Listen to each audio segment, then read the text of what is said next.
Mom, Dad, there's no way that I can express to you what I'm feeling right now. My heart is full to bursting, except to say, I'm the king of the world!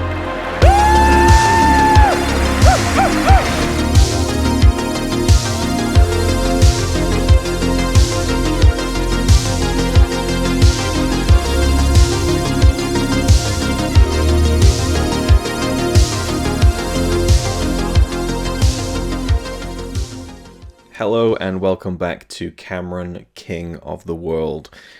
This is going to be a bit of a different kind of departure from what we've been doing so far with the series, though not exactly. I mean, I've been doing separate videos on the behind-the-scenes stories of these films and James Cameron's filmography, but this one is going to be a real deep dive. And I mean, I've done a lot of research on this. I've read books, I've listened to audio commentaries, watched documentaries, and poured over a lot of material, more than I ever would for almost any other film, I think, because, spoilers, Aliens is one of my all-time favorite films. And so over the next 3 videos, we're going to talk about the behind-the-scenes story of the making of the 1986 classic Aliens. Now, I've already reviewed the film in like a dedicated, like fairly in-depth video with Connie a few years ago for the Epic Film Challenge 2. We've discussed it in 2 different 24-hour movie marathons. I've talked about this film to death. What could I really add to what I've already said before? And I thought, well, you know, it's the James Cameron series. I'm doing every other film of his. Surely I can just throw together some kind of review. And this is actually the only film I haven't revisited for this series because I know the film literally like the back of my hand, and I don't really look at the back of my hand all too often, but when I look at it I go, oh yeah, you know, it's a very familiar film to me. So throughout these 3 videos I will talk about my personal experiences with the film, but really this is more about the huge behind the scenes story of the making of Aliens, because it wasn't an easy film to make. It was a film that almost didn't get made, and we're going to get into it, the hows, the whys, and the funny thing is, like, I'm sure this video alone, this is going to be about Alien 2 in Stasis and how the film, again, almost didn't get made. And this video alone, I can already tell, is going to be very, very long. And the funny thing is, I really skimmed on a lot of detail. That's how much kind of dedication I put into the research of this, which is not to blow my own trumpet, because anyone can do this. But, you know, I really tried to skim off all the, to me, interesting points, and there's going to be things that I miss by the nature of the fact that I'm going into so much detail, so it kind of just is what it is. And so hopefully you enjoy, and we'll get into it in just a second, but, you know, to kind of prime you on how much this film means to me, it is one of my all-time favorite films, and it was the first film I ever saw. And before I was even 1 year old, I saw James Cameron's Aliens. I don't remember it. I was probably not cognizant of the fact I was watching a film, but the fact remains that my mum was watching this on video, and I just kind of shut up and eyes wide, this is how the story goes, watched the entire film and was fairly captivated by what I was seeing. Was it a good thing for my mum to have shown me that when I was that young? Perhaps not, but again, you're not really that aware of what you're seeing as a baby, and I certainly haven't had any traumatic experiences based on that first viewing, but when I was then a young kid, she would tell me this story and say, well, the first film you ever watched was Aliens, because I was such a big film fan as a kid, and I loved movies, and she's like, well, you know, it makes sense, because you watched this great film when you were just a baby, and I'm like, well, can I see it now, because I don't remember it? And so I was just years of me kind of tugging at my mum's coat, or, you know, just like, please, mum, can I, you know, that kind of thing. It's like, let me watch Aliens. And it took a while, but she eventually relented, and I was far too young to watch it. And if you were to ask me, when did you first see Aliens, I would say 12, 13, probably a little bit too young. But really, I've since done the math, and again, I've told this story before, so apologies if you've heard it many times. But I realize now that I would have had to have seen this film at the very most when I was 9 years old, meaning I could have been 8 when I first saw this film. And the only reason I know that is because I was so fucking excited for the release of Alien Resurrection. So by that point in time, I'd seen Aliens, then went back and watched Alien, and I hadn't seen Alien 3 yet. My mum was a bit nervous about me seeing that because of the attempted rape scene. And I remember having a phone call with my mum when I was at my grandparents' house saying, why can't I watch Alien 3? And she's like, well, there's a thing with rape in it. And I'm like, rape? What does that mean? A rape? And so that was kind of one of the weird things where that was how I was first introduced to the concept of rape. But I don't remember when I saw Alien 3, but regardless, Alien Resurrection, I was like, whoa, I was so excited for that film. And that film came out in 1997. I remember seeing a magazine about the making of the movie in a shop and being so excited. So I was easily 8, 9 years old when I first saw Aliens. And I loved it. Absolutely loved it. And I'll pepper some more of that in later on over the next couple of videos. But let's get into the behind the scenes story of Alien 2. So Alien was released in 1979, directed by Ridley Scott and written by Dan O'Bannon, then later rewritten by David Giler and Walter Hill, and was released to a fairly good response. Like, it was a film that people really connected to and were really impressed by. And it was a success. It was a successful film, but it had very little marketing, whereas Star Wars a couple of years before that made a lot of money on the merchandising and that sort of thing. So Alien wasn't this like smash hit. It was a film that did very well and has proven to be a classic of the genre, both in science fiction and in horror as well. It's the kind of haunted house movie in space, and really just, that's a whole other thing. I could talk about Alien forever, but that's a whole other story. But Alien, it was successful, but they weren't really looking at a sequel.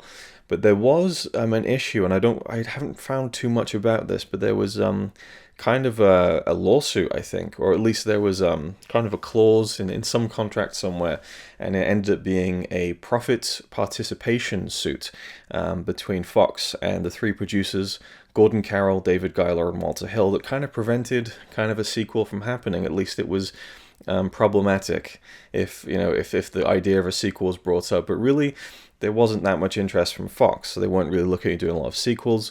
But by the time Star Wars had wrapped up in 1983 and Return of the Jedi had come out, there wasn't this big kind of what do we do next? What can we make a lot of money with next? And so they were thinking about different avenues, and Fox were kind of really looking into the idea of rebooting kind of old classic movies and giving them kind of a science fiction kind of sheen, which is probably similar to what George Lucas did with Star Wars, and that might be what kind of perked them up about it. It's like, oh, he's kind of taken Flash Gordon and Kurosawa and made this whole new kind of phenomenon from it, so let's try and do something like that.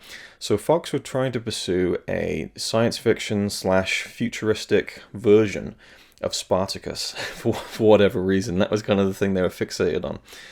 But meanwhile, before that, David Giler, again, one of the guys who rewrote Alien, and that's a whole other story, and I could talk about that a little bit, but he had, him and Walter Hill, they talked about, because I think really David Giler and Walter Hill were kind of this producing and kind of writing, I suppose directing partnership. They did a lot of work on movies together from what I can understand.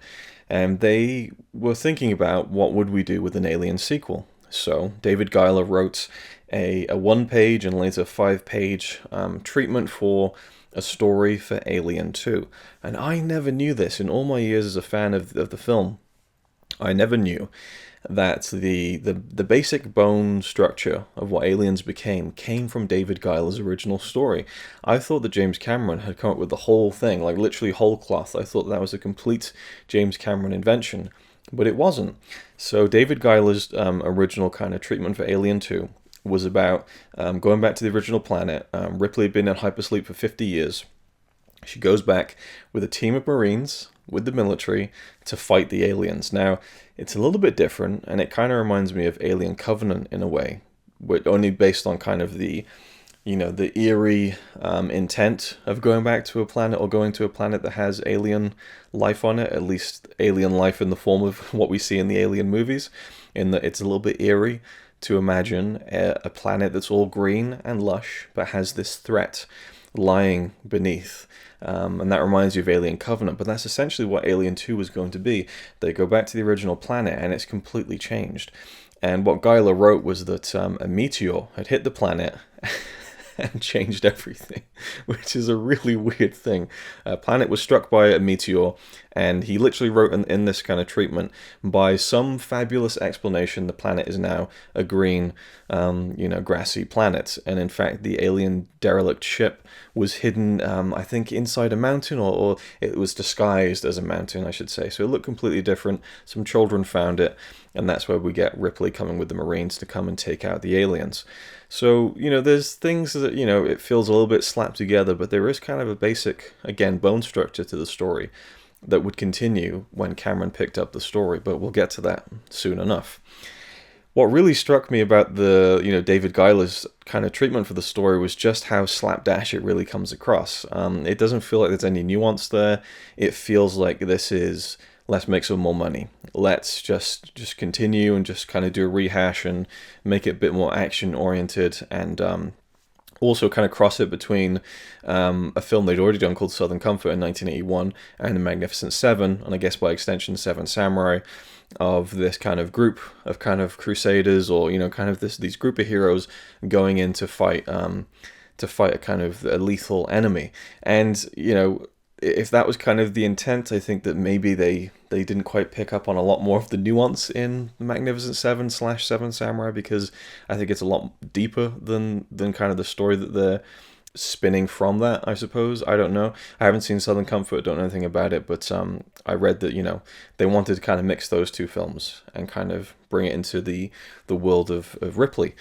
And again, slapdash is definitely a word I would use to apply to it. And there's literally one point in this treatment where David Giler had wrote that the aliens they discover in the film, the aliens are actually this kind of this threat to the entire universe, and he describes them as an anti-life force. Like, these aliens are literally there to kind of oppose life. And again, this is a literal line from the script that he wrote. An anti-life force, some bullshit.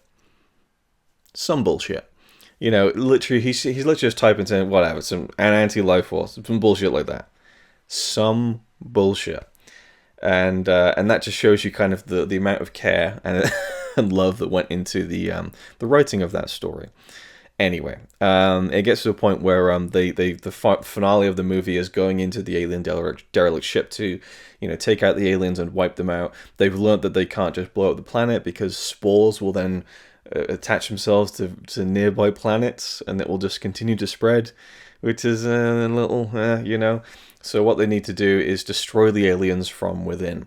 So they go down, and what they do is they, again, literally another line from the script is, in some magnificently clever fashion, they figure out a way to reverse the anti-life force of the aliens, and the planet ends up imploding like a black hole, or something similar.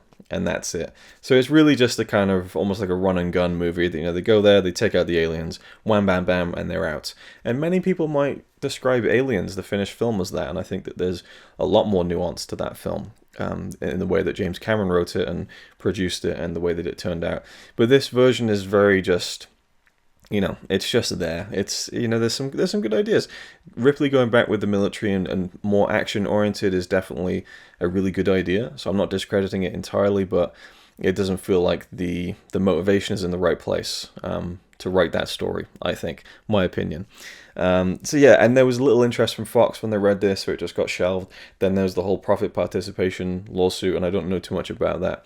But in 1983, that was settled, and so things opened up. Return of the Jedi was done, Star Wars was done, and Fox were maybe looking at, potentially doing an Alien sequel, but they were again focusing and pursuing more things like the Spartacus science fiction reimagining.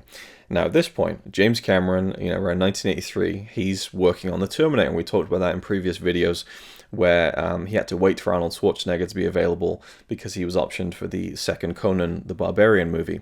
So Cameron's waiting around and thinking, shit, I need to make some money. So he's kind of shopping around the Terminator script, not to get the film made, but just to get some interest in his writing.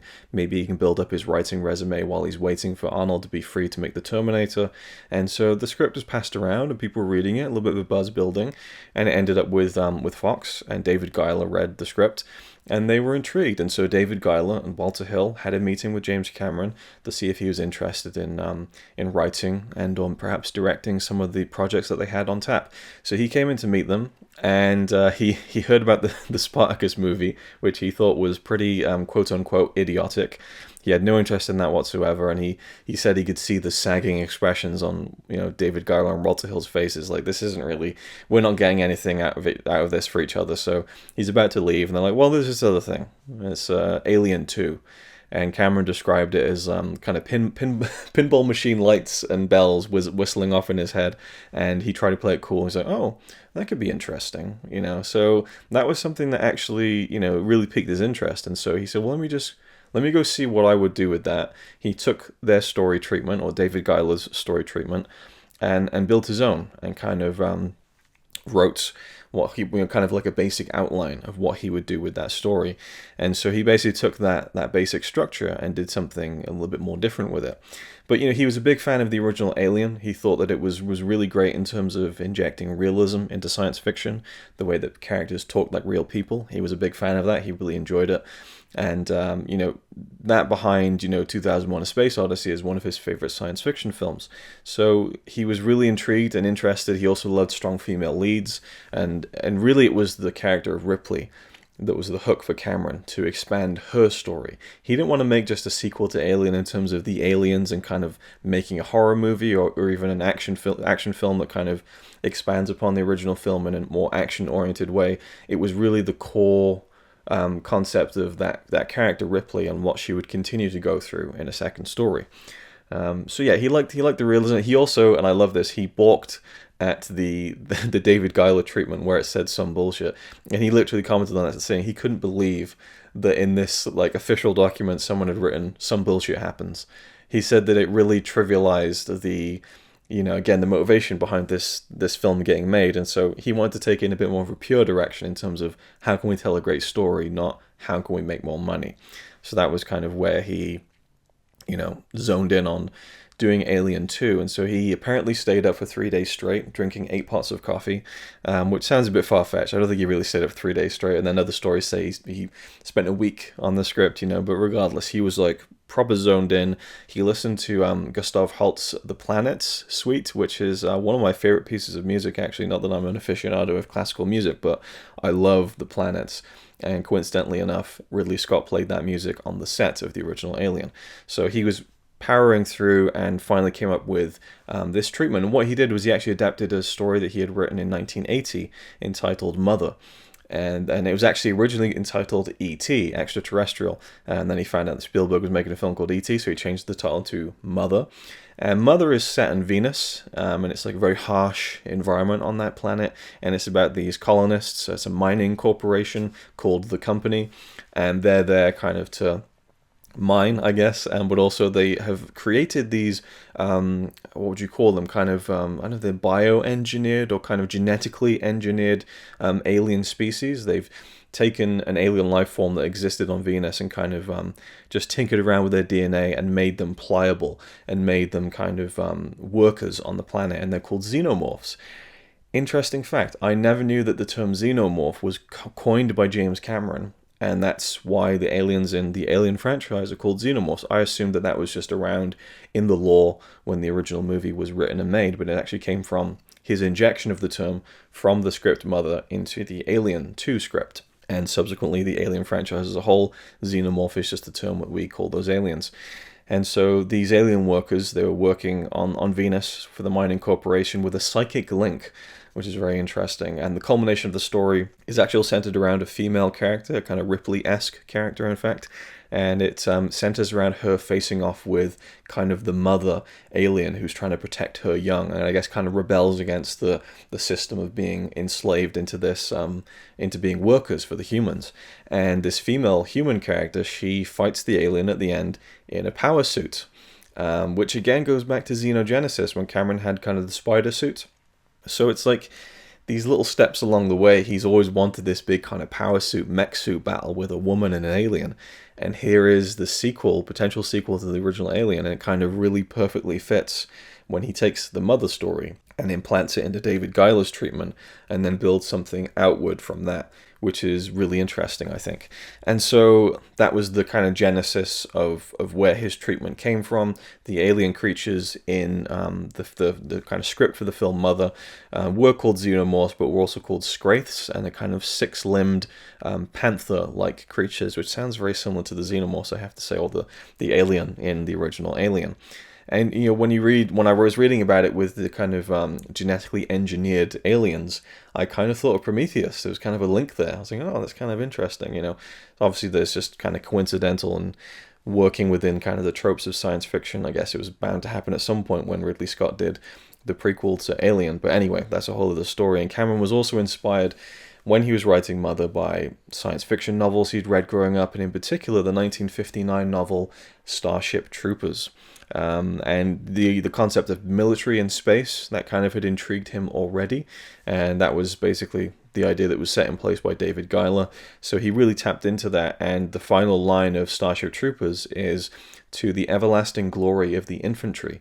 And Cameron really tapped into that as well, and just this idea of kind of the I can't think of the correct word and terminology, but kind of the celebrating of the military and just getting in there, and the ground pounders and all that stuff, the kind of America, fuck yeah, all that stuff. I don't know, he really tapped into that stuff, and he was very interested in Vietnam and read books about Vietnam, brought that into the inspiration for his idea for Alien 2, and so it was very much about this kind of the military force going in against this enemy, and for the time I suppose it was a bit more fitting and on point than it would be if it would have been made, today, for example. But Vietnam was a big inspiration, but yeah, a book like Starship Troopers, and again, to the everlasting glory of the infantry. And so it was really, Cameron was really intrigued by that, and that's kind of another big part of putting all the pieces together for his version of Alien 2, more action-based than the original, not a kind of, dark kind of haunted house movie, but more of an action movie, kind of, just more combative, I suppose, and a bit more explosive than the original. Gale Ann Hurd, who had produced The Terminator with James Cameron, was very much in the discussion moving forward from this to produce Alien 2 with him as well. I mean, at this point in time when he's writing the treatment, it's very much a what-if scenario, but, they were together both professionally and romantically at that point, and so she definitely would have been involved in, okay, you're probably going to make this movie with me, right? And so she later said in an interview that we're not making a gothic horror movie, we're making a combat movie, which I think, when you see the finished product, it really stands to reason, and you can see exactly that kind of point. It does have horror elements, the final film, and there is a little bit of gothic imagery in there at times, but really nowhere near the level of Alien, and it really is more focused on that kind of, that kind of pulsating, kind of rip-roaring roller coaster of a movie. And you have, roller coaster-like emotions in the original Alien, but it's in a much more subtle kind of cerebral way, I think. Whereas Alien's a bit more in your face, a bit louder, a lot more intense, and a lot more brash. But that's by design, and it is doing something different. And I think that really works ultimately.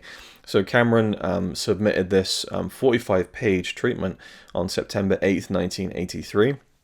And, he really liked the idea of giving Ripley a deeper character, giving her some backstory, naming her Ellen, because she had no first name in the original movie. I didn't know that either. The Ellen Ripley came from James Cameron, but he didn't go too deep into the backstory, just that she had a family, she had a daughter, and this is her motivation. And obviously now 50 years into the future, which he kept from the David Giler treatment, that's her driving force, is this family and this daughter that she's lost out on, this motherhood that she has lost out on, and that is also motivating her to go back and kind of, conquer her demons, I suppose. And that's kind of a big part of the story is Ripley kind of vanquishing that kind of pain and loss in her life that came from those creatures. The planet that the original ship was on in the first Alien film, Cameron named Acheron, which is from, I think it's a frozen swamp in like the ninth circle of hell in Dante's Inferno. It's this unforgiving, environment. So he completely just pushed away this notion of a green planet, which I'm thankful for, because it just made no sense whatsoever. And no fabulous explanation was going to, really, I think, logically give the audience a reason why the planet has completely changed its entire kind of environment in even in 50 years. If it was like 2,000 years, perhaps you could kind of buy into some sort of event, but 50 years, there's just no chance that happens. And usually it would be the other way around, where it's a nice green kind of planet with a great atmosphere, and then something bad happens and it all goes to shit. Whereas the reverse just doesn't seem very, again, logical. I know we're talking science fiction about aliens, but it is what it is. One of the elements I found interesting about Cameron's first treatment was the dropship, which was actually also inspired from the Starship Troopers novel, the term dropship, but also the kind of the functionality of it. And he was also apparently inspired by the Thunderbird. So lots of different things that he's kind of drawing from to kind of pull all these pieces together. And the finale of his film at that point in time, at the very beginning in 1983, was that Ripley, Hicks, and Newt would be left, as kind of the last people standing at the very end, and they decide to use this medicine to preemptively put themselves to sleep, to allow themselves to be captured by the aliens, but to wake up early enough to not get cocooned. And then now they're inside the hive, and they can get to another ship that the colonists had. So that was their way out of the planet.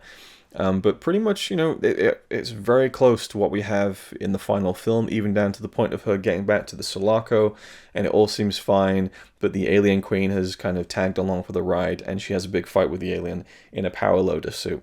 And the dialogue is a little bit more unrefined in that kind of first treatment, where the very classic line in the film, "Get away from her, you bitch," is now replaced with her just shouting and throwing obscenities at Queen Alien to distract her from Newt.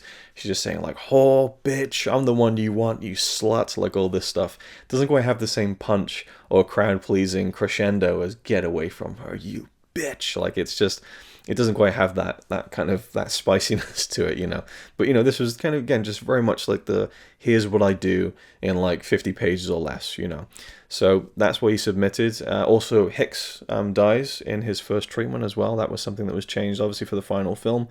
And he also felt like he needed to introduce some sort of explanation for the alien life cycle and how the eggs were formed, because in the deleted scene in Alien, it's kind of inferred that the eggs come from human hosts. So the humans get cocooned and turn into these eggs, which he found really bizarre and just didn't hold much water. So he thought, well, who's laying the eggs? So he then came up with the idea of the alien queen, and he looked at like termite queens, and that was very much the inspiration for that. So yeah, there's some differences. The character of Burke was not present at that point in time when he was writing the original treatment for the film, but he passed it on to David Giler and Walter Hill. They liked it, and they submitted it to Fox, the studio itself, on September 21st, 1983, and they submitted it as Alien 2 by David Giler and Walter Hill and James Cameron. And they got paid for that script treatment. James Cameron did not, and he was pretty peed off about that, as you would expect. He was pretty pissed off that they got paid for all his work, but he decided to kind of just eat shit and say, all right, let's not kind of. And then the company that David Giler and Walter Hill were kind of, I don't know if they ran it or if it was just their company, but which is the same thing, but Brandywine, who ended up co-producing Aliens with Fox. They kind of, he thought, I need to have good relations with these guys because they're kind of linked to Fox, and the idea of the sequel moving forward, they liked it. So I'm going to let that one slide. When I first read that, I couldn't believe that they just wrote down their names on the script, and took the money for it. Like, holy shit, what a dick move. But, Cameron made the right choice, I think, in thinking, right, I'm early on in my career. Let's just take a step back and let's just see how this kind of plays out. Cameron then got the call shortly afterwards that they wanted him to move ahead with writing a full script for Alien 2. They liked what he'd done, and Fox was giving him the green light to give us a finished, complete screenplay. So that was good news. But then he also got a call to write another sequel script, and this is going to be First Blood 2, The Mission. And he didn't know what to do. He was like, obviously I'm more invested in kind of Alien 2, but, I need money at the same time. So he called up David Giler, and David Giler said, just do both. Just, suck it up and write both of them. So Cameron got 2 desks in separate rooms and just kind of separated the 2 movies in his head. He tried to mathematically work out how long it would take to write a page, or how long he had to write these 2 scripts, and then divide up the waking hours he had and how many pages he needed to write per day. So he's like, okay, 120 pages is like a standard 2-hour movie. I need to write 240 pages. He worked it all out, but he also needed to do rewrites on the Terminator script. So he's getting pulled in all these different directions and really trying to focus on everything and give each script kind of the time that it needs. And what happened was he submitted the script for First Blood Part 2, The Mission, as it was known at that time. And Carol Coe wanted a rewrite on the script. And so he focused on that more, and Alien 2 started slipping more into the rearview mirror. So, that was kind of the way that it shaked out over those few months that he was working on those scripts. And in February of 1984, Arnold Schwarzenegger was suddenly available again. And Cameron realized, okay, we need to start making the Terminator like tomorrow. So he called up David Giler and he said, sorry, but I haven't finished Alien 2 because I was doing the rewrites on Rambo 2, and now I'm about to go make the Terminator. Sorry.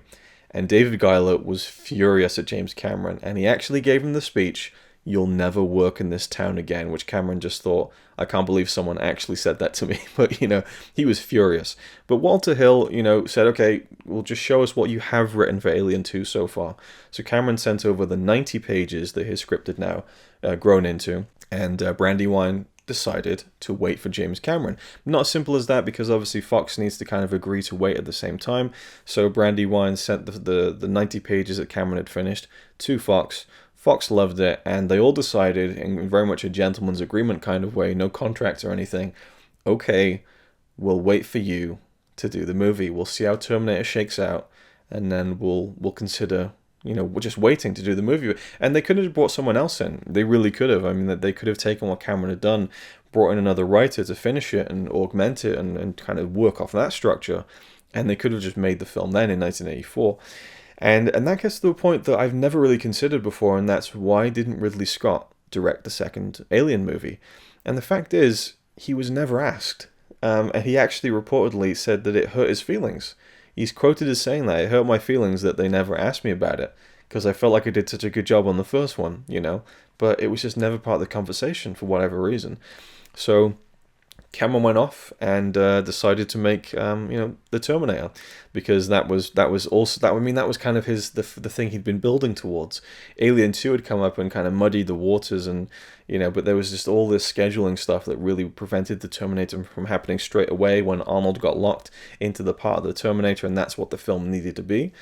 So there was just so much going on, and it was February 24th of 1984 that Fox had received Cameron's 90 pages and decided, we're going to wait for you to make this movie, which is kind of a big thing. I don't think it would really happen today, but they kind of had faith in what he had written. And when Terminator came out, which was in October of 1984, October 28th, I think, of 1984 was when the Terminator was released, and it kind of solidified their position that this is the guy to make Alien 2.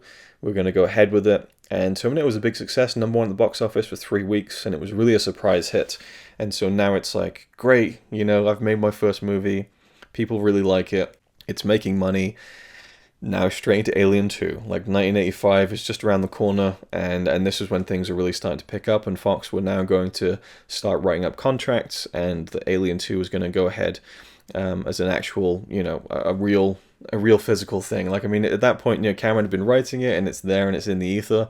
But it was like, okay, let's make this fucking movie. So it was a big time for Cameron, to have that big success, and then to come into this film that he'd also been working, really, really hard on. He'd also been drawing concept art and stuff for the Queen Alien while he was making the Terminator, and when he worked on the special effects of the Terminator with Stan Winston, he was showing Stan Winston, here's my concept art for the Alien Queen, and Stan was like, wow, this is great. And so that was kind of planting the seed that Stan Winston would then come in for Aliens to do the creature design of the Queen Alien, and also the other aliens, which had already kind of been designed by the fact that they're in the first movie and they just need to tweak things a little bit. But the Queen Alien was kind of a new creature that needed to be designed, and we'll talk about the original creator of the alien design in just a moment. But that was one thing that really got the gears going in terms of the design of the Queen Alien, and making that a reality was Cameron showing Stan Winston the concept art of the Queen Alien on the set of the Terminator.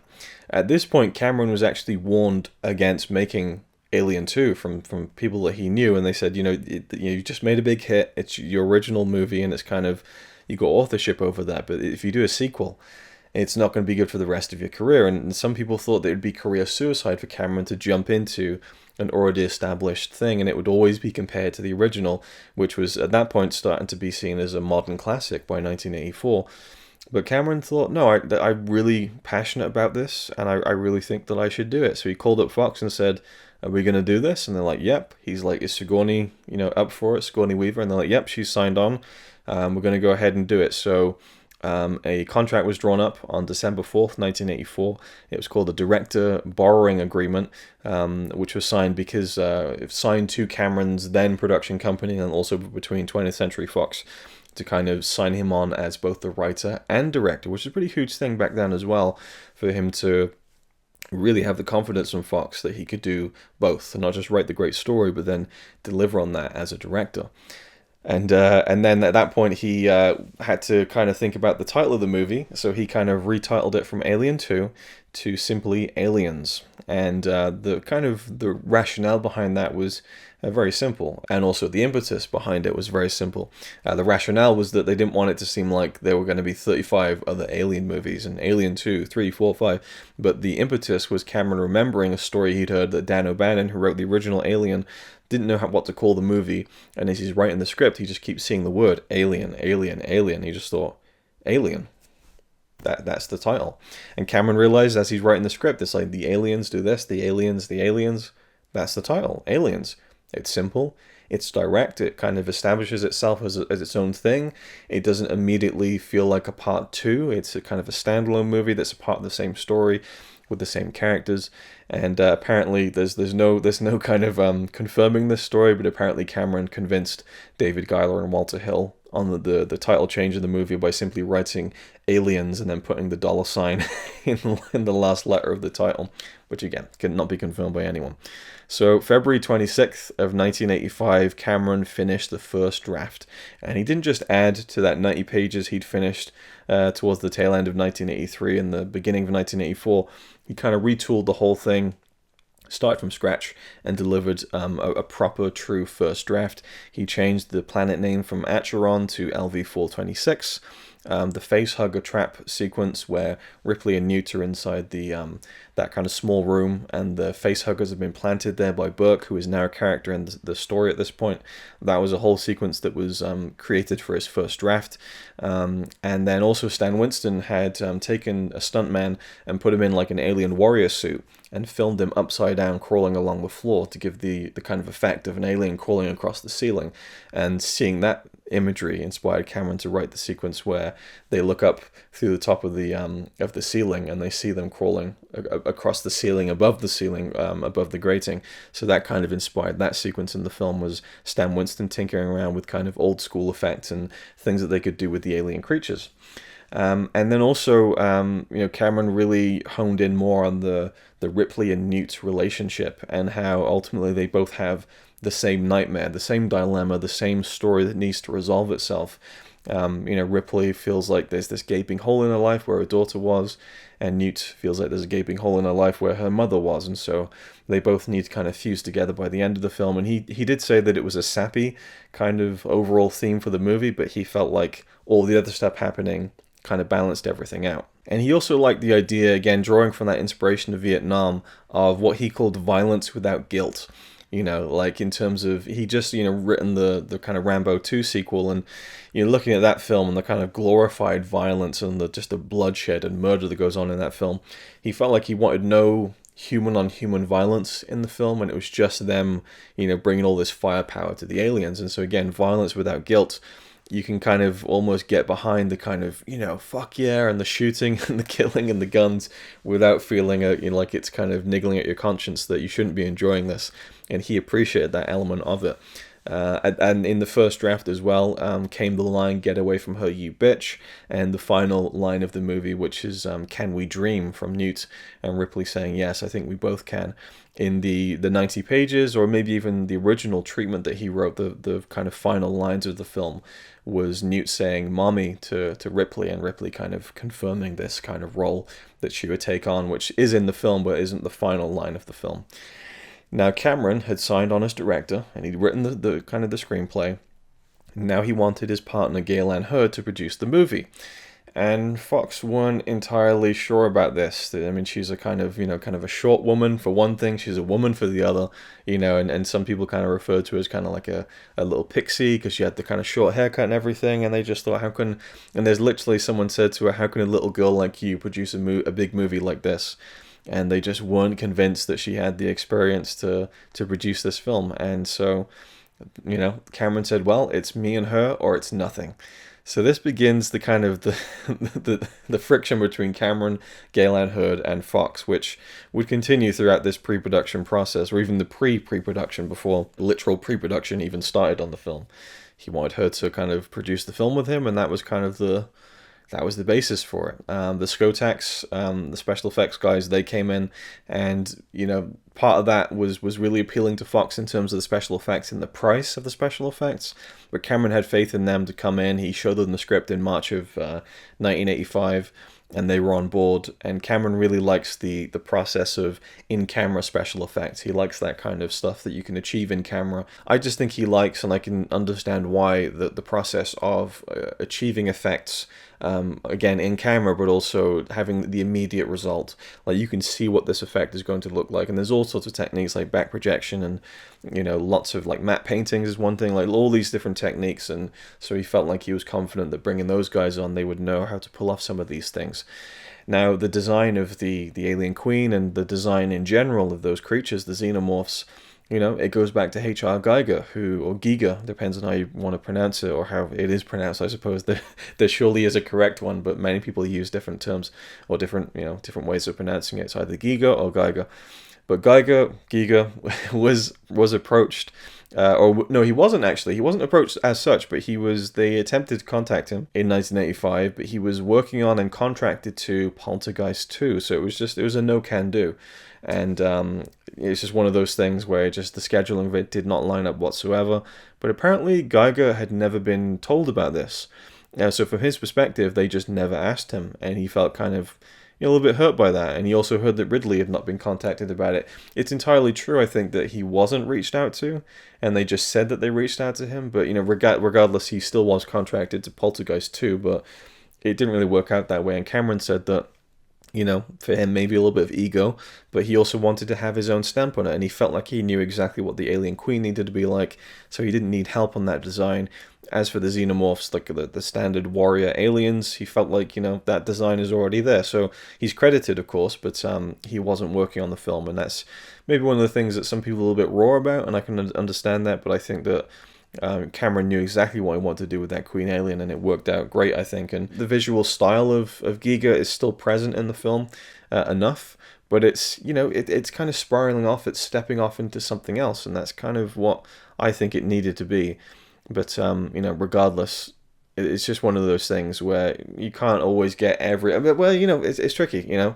Maybe Ridley Scott could have made this movie, maybe Giga could have come in and done something really cool and different and interesting, but ultimately, we're talking about a film that's, over 30 years old, and it didn't happen. So, there's only so much speculation and so much energy you can put into speculating about what might have been. But, Cameron also kind of felt like, this is my movie. Maybe that was the beginning of Cameron really taking a bit of a harsher approach towards this being his movie. But he wasn't too fussed about Giga not being involved, I suppose.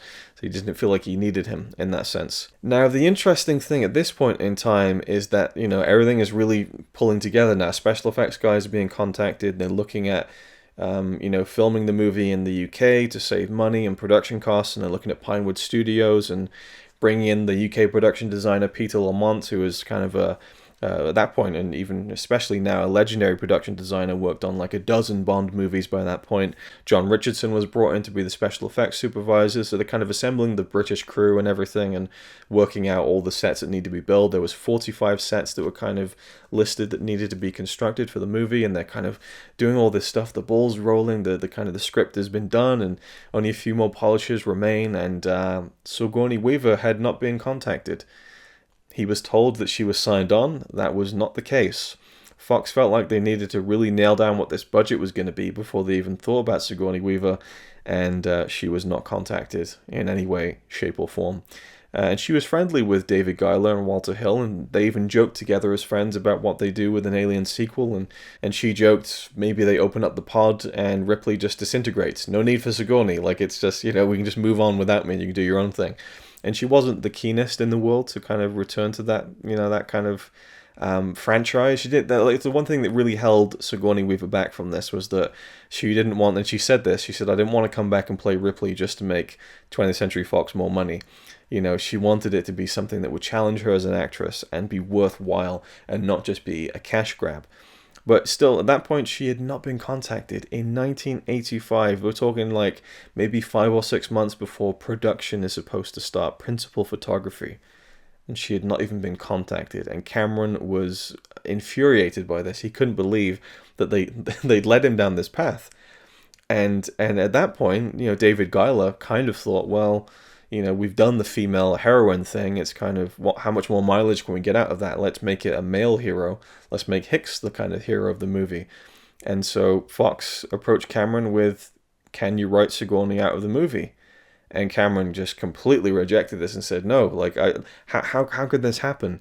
I've written the script that you guys have loved, multiple versions of it, and she's in every fucking page of the thing. Like, this is Ripley's story. The whole fucking thing is this maternal theme with Ripley and Newt, and like that's the movie. So he was just completely blindsided by this, and just the thought of doing it without Sigourney Weaver, without Ripley, it just wasn't possible in his mind. So he found a way to get in touch with Sigourney. She was in France filming the movie One Woman or Two. And he spoke with her about the film and said, hi, I'm James Cameron. You don't know me from anyone, but I'm writing a script that's called Aliens. And apparently you haven't been told about this. And here's what I want to do. And, it was difficult for Sigourney at that time because, she was going through a very successful run in her career. She had been on Broadway and had a very successful kind of run on stage. She was nominated for a Tony. In 1984, Ghostbusters came out and was hugely successful, so she's achieving success on both sides of the acting sphere there, both on stage and on the big screen. And she had a tight schedule. She had a movie coming out for 1986. It's like, it's only it's almost impossible for it to work. And this is where Fox were really like, well, let's just push for a Ripley-less Alien 2. And Fox were really worried about the budget of the film as well, if they would have Sigourney involved. And so Galen Hurd and Cameron had budgeted the film at $15.5 million. And Fox were just worried about it, like, especially when you add in the salary for Sigourney. And at this point, the whole movie's about her and she's going to want a big payday. We don't know if we want to kind of pay out for it, basically, which is just insane when you really think about it. And when you really understand that a lot of these studio heads, they're not really creatives, they're businessmen. But even then, they don't really see good business sometimes in front of them. And once they do achieve success, it's, oh, well, we knew all along. But then you look at the real story and you see that they didn't want her in the movie. They thought it would be better to have a male hero, and that's not the story to tell, I don't think, anyway. And certainly other people, including James Cameron, thought the same. But, and again, hindsight and everything, obviously you can look at Aliens and say that's the way it should have been, but it really was her story, I think. So it's crazy that the studio pushed for a version where she wouldn't even be in the film just because they didn't want to pay a little bit more money, which is just bonkers. And so they countered the offer of $15.5 million with $12 million. And Galen Hurd, James Cameron, they just walked out of the film. They're like, we're not doing it without Sigourney. Like, we're done. It's like 3 months. It was actually 3 months until the shoot date was about to start when Sigourney just still wasn't really, she hadn't been contacted. Like, it's nuts. You really think about that. It is crazy that Fox thought they could just hold out on this, and it almost felt like they did it on purpose. Like, we don't tell her until it's too late, and then we have to cut her out of the movie and just get, just not pay Michael Biehn as much. Although at that point in time, Michael Biehn was not slated to play Hicks, but the actor who was, eventually going to play Hicks originally, because that's a whole other story we'll get into in the next video. But I'm pretty sure they probably thought we don't have to pay the hero of the movie anywhere near as much if it's not Sigourney Weaver, who's now getting really successful in her career, and she's also, realizing that the whole movie is about her. She's on every page of the script near much. So it's like they just wanted to save money and cut corners, and that was just not the way that Cameron wanted to do things. So Sigourney at this point just cannot believe that no one told her. Like, she's just completely blown away by this. But she was moved by Cameron's stance that he said, I'm not going to make the movie without you. Like, if you're not in it, we're out. Like, it's your character's movie. So, March 20th, 1985, the budget is approved after long negotiations at $15,933,229. Set construction was like estimated at over $4 million. All this stuff is getting allotted, and Sigourney is still not signed.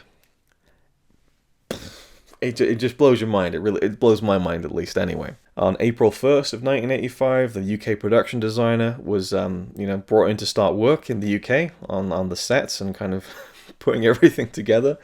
June 17th, stage construction was set to start. July 15th, Cameron was going to go to Pinewood and begin 8 weeks of pre-production on site, and then principal photography was set to start on September 1st of 1985 and finish December 20th, 1985. A rough cut of the movie was supposed to be delivered by January 31st, 1986. The film was then supposed to be locked on March 7th and released on June 2nd, 1986. And Sigourney Weaver was still not signed on to the film. Can you believe it? Like, again, I've heard the stories on the documentary on the Blu-ray and the original DVD from the early 2000s, the quadrilogy set, that there were some negotiations with her pay, but like, to the point where like everything was rolling forward. It was just a snowball going down the hill. There's no stopping it at this point, pretty much. And if you do stop it, you're going to lose millions of dollars. It just blows your mind. It really does. So she's still not signed, and all the dates were then pushed back, by a few weeks, because okay, we need to sort this out because Cameron's not coming back unless Sigourney's going to be there. So she gets back from France from making that film, One Woman or Two, and Cameron has a meeting with her. And the day of the meeting, she'd watched the Terminator, and she really admired the film and saw that it was different from your usual genre film.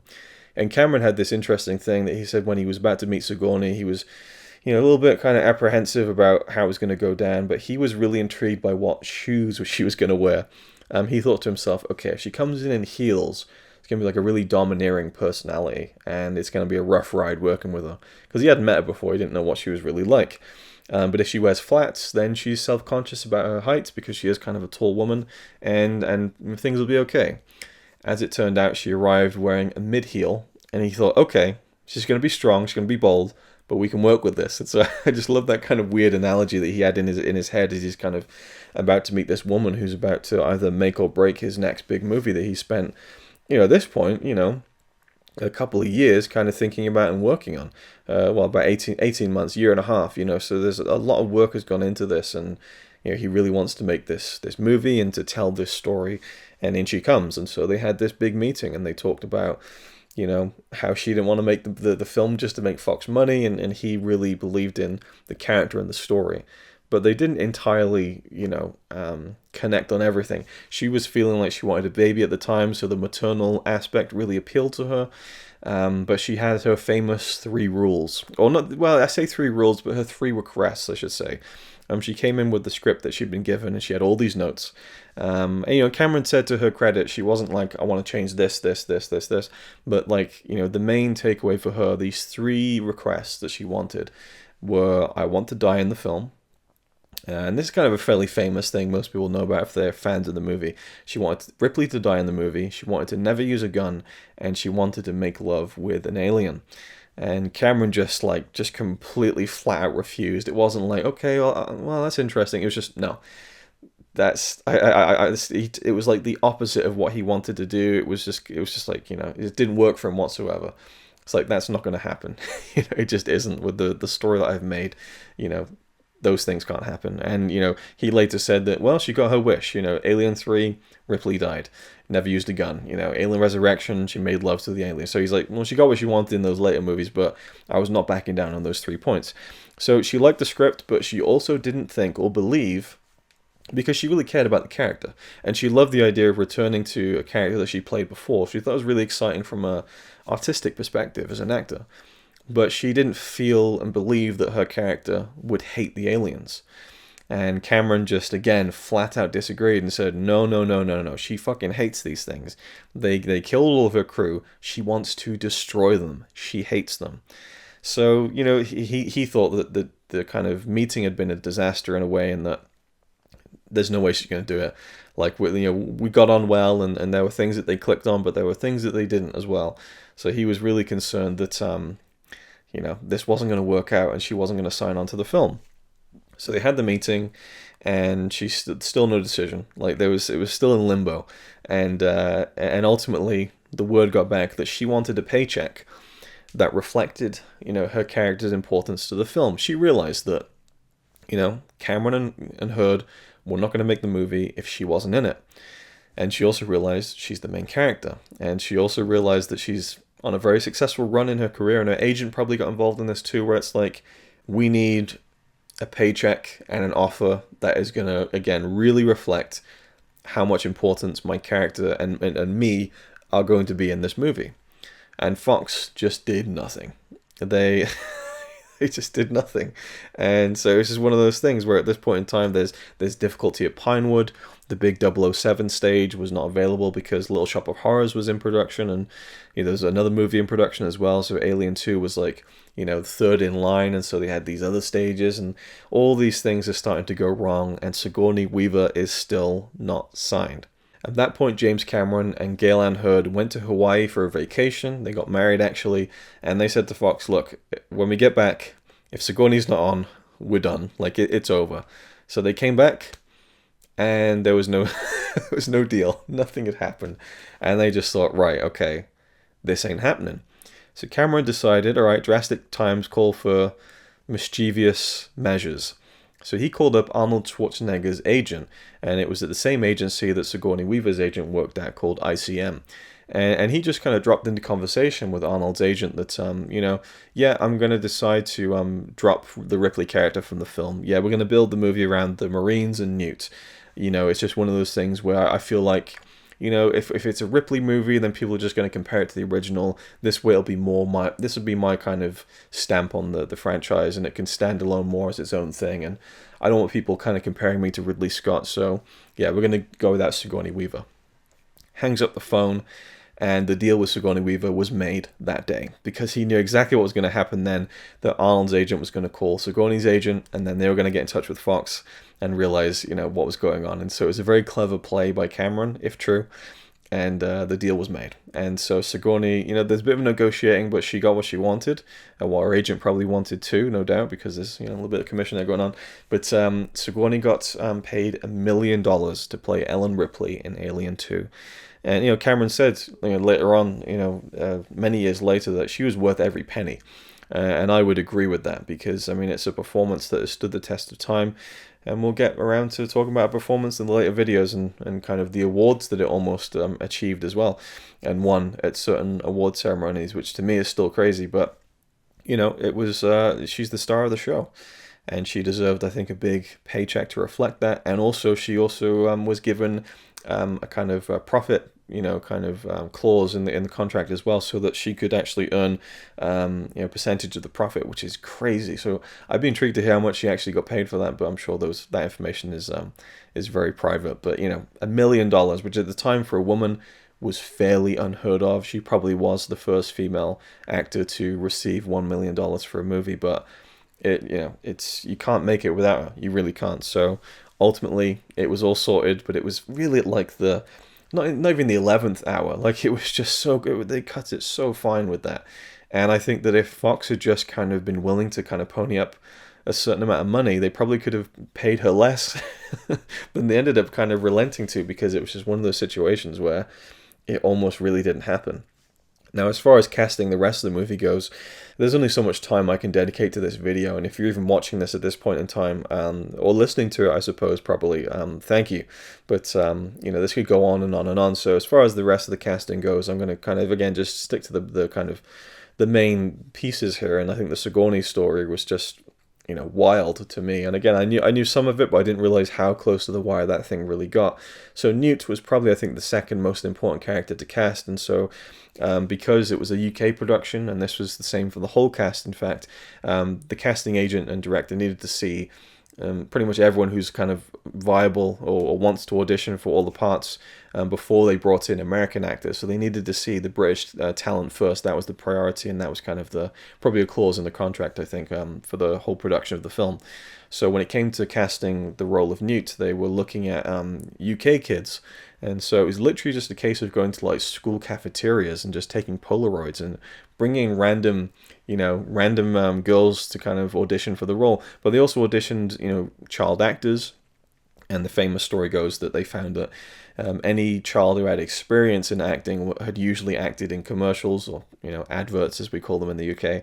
And with the advert stuff, they were trained to kind of smile whenever they delivered their lines, and it just was totally inappropriate to the character of Newt. So this young girl called Carrie Henn was found, and she had a kind of a mixed family in terms of her mother being British and her father being an American sergeant in the United States Air Force, and was at that point in time stationed in the UK. And so she was found and brought into audition, and pretty much from the beginning, Gaylan Hurd said her audition was just dead on. That was really, it was just one of those things where it just clicked. And so she became the young actress, or, the first time actress and only time actress. She never did any other acting after this again.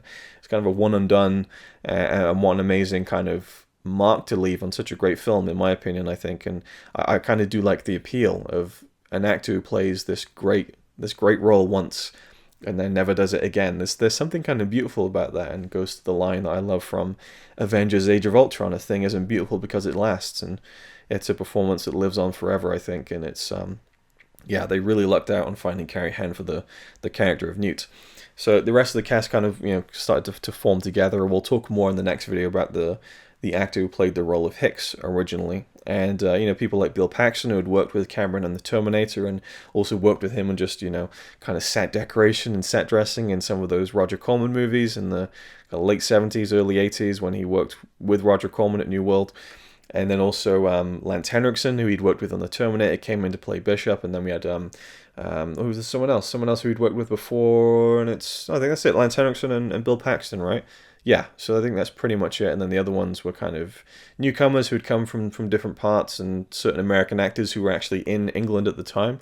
So it kind of worked out well in terms of the casting. And then Paul Reiser, who, it was weird because Paul Reiser had been known for comedy, and then it was one of those things where, you look at it now and you think, wow, you think about all of the comedy stuff that he's done, but he is kind of he does the serious roles as well.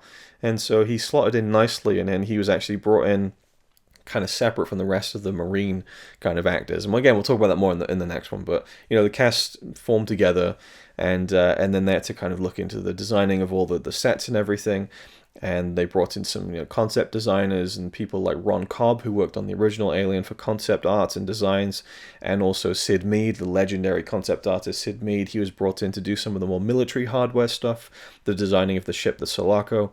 And then also the sets were starting to be built in Pinewood, and Cameron then turned in kind of his final shooting script, which would be kind of numbered with scenes for principal photography, just for the ease of laying out the schedule and everything like that. So his final shooting script was kind of submitted on May 30th of 1985. And then they wanted to find the original derelict ship, the model from the original Alien. And the guy who had it was actually Bob Burns, this kind of collector who would run these Halloween kind of extravaganzas with all these props and stuff he'd kind of taken from, well, not taken, he kind of acquired them from, movie studios and things. He did like an Alien exhibition and ended up just keeping the derelict ship. I mean, they had no need for it, and they didn't think it would have too much historical significance, and so he had the derelict ship just kind of lying around for 6 years, and it was in a state like it was not usable. And in fact, they found that it had been infested with black widow spiders who had laid eggs inside the ship. So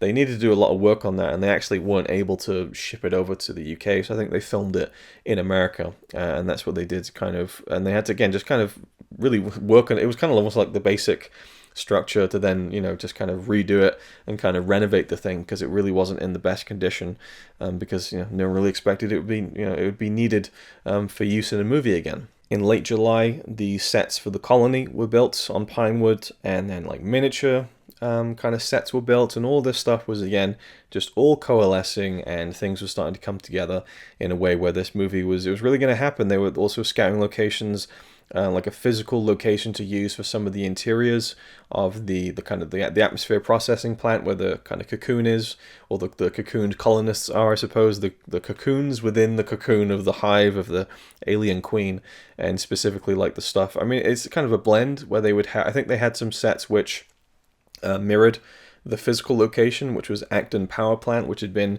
disused for a number of years. I think 3 years it had been out of commission, and they found it needed to be like fumigated and everything. There was asbestos and stuff, but it was perfect for what they wanted to do with all this kind of grated kind of walkways. You could look down and just see all these levels. It was perfect for the film, and Stan Winston got in with his team and kind of dressed the whole place with all the slime and the cocoon stuff, and so that was kind of a real, I think, kind of like an iconic location from the film, is just those walkways and kind of the steps, and it's just a really cool location. And so they found that and didn't need to build a lot of it. And I do think that, I might be wrong, they might have filmed all of it in there, but I think that certainly maybe the set where the two lifts are, the elevators, when Ripley and the alien queen go up, I think that was probably a set that they kind of mimicked the look of Acton Power Plant. I'm assuming, I'm not entirely sure. Maybe I'll find out when I research properly the production of the film, and I can correct myself or, confirm or deny my theory in the next video. When Cameron and Gale Anne Hurd arrived in the UK, there was kind of instantly a friction. I don't know, it just didn't seem to fully connect with them, with the British crew. It was very much a culture clash between Americans and Brits. But also Gale Anne Hurd, being this, fairly young woman, was not really respected as the producer. And again, you should get those comments where it's like, well, who's really producing the film? Like, just these kind of the misogyny, at play there. And she assumed, that given that Margaret Thatcher was the Prime Minister, that England would be a bit more progressive, but apparently not. So she struggled in terms of being the producer of the film. Cameron just rubbed people the wrong way. And there was a guy who worked on the film, and he said, I made the mistake of saying to Cameron, this is the sequel to Alien. And Cameron said, no, this is Aliens. This is my movie. So Cameron was, a lot of pressure, no doubt, but he certainly was asserting himself in a very, in a very final way. This is my movie. This is not the sequel to Alien. It's Aliens. It's my film. So, people weren't his biggest fan, when he got there and pre-production was rolling along and things like that. On September 7th of 1985, and at that point filming should have already started because of the Sigourney thing. It was pushed back by almost a month. The final budget came in at $15,299,000. Then you add Sigourney Weaver's $1 million, then you add Dan O'Bannon's kind of sequel rights, royalties that he had to get paid, and then increases because of the sets that needed a bit more money to kind of, once they were putting everything together, they needed to go over budget just a little bit. So the final budget was settled at $18,128,135. And you kind of look at that and you think, wow, so specific, but it is. Every dollar counts, I suppose, and it all goes towards something. And the final shooting script was finished on September 23rd of 1985. So, he'd finished this is the final script, but just before they're about to roll cameras, like the week later, a week before the film's about to start shooting, Cameron decides to kind of just polish up everything and get more stuff kind of cleared out in the script. And so the final shooting script was finished on September 23rd, 1985. And a few things were actually added at the last minute, at the final hour. The Bishop introduction with the knife scene, with the two hands and the knife trick, that was added, again, a week before the film was about to start. Obviously, I don't know when that scene was filmed, but I do know that Lance Henriksen was practicing with knives and stuff, and so that was a very late addition to the script. Perhaps he'd brought it up as an idea to Lance Henriksen before that, so he could practice the knife trick, because he very much practiced being able to do it for real. They sped it up in the movie, but he tried to bring knives into the UK and got stopped, I think, or something to that effect, because he was practicing so much. But as far as it being written down, that was added in a week before the film started shooting. And also Ripley threatening the alien queen, and kind of threatening the eggs. That was a very late addition to the final script as well. So it was set on Monday, September 30th of 1985, that they would go into production, finally, on Aliens. And at that point in time, Sigourney Weaver had still not arrived in the UK, the day they're about to film. And that is the end of this video, mercifully. So I'll see you next time when Ripley Goes to War, and the story about the production of making Aliens in Pinewood Studios and in the Acton Power Plant in the UK in 1985. And after that, we'll then talk about the post-production and the legacy and the impact that the film had on the film industry, and also in Cameron's career, and also in my movie Loving Life as well. But for now, I leave you on that cliffhanger, on that bombshell. Monday the 30th of September 1985, principal photography begins on Aliens, and Sigourney Weaver is still not in the country. Thank you for watching, and I'll see you in the next one.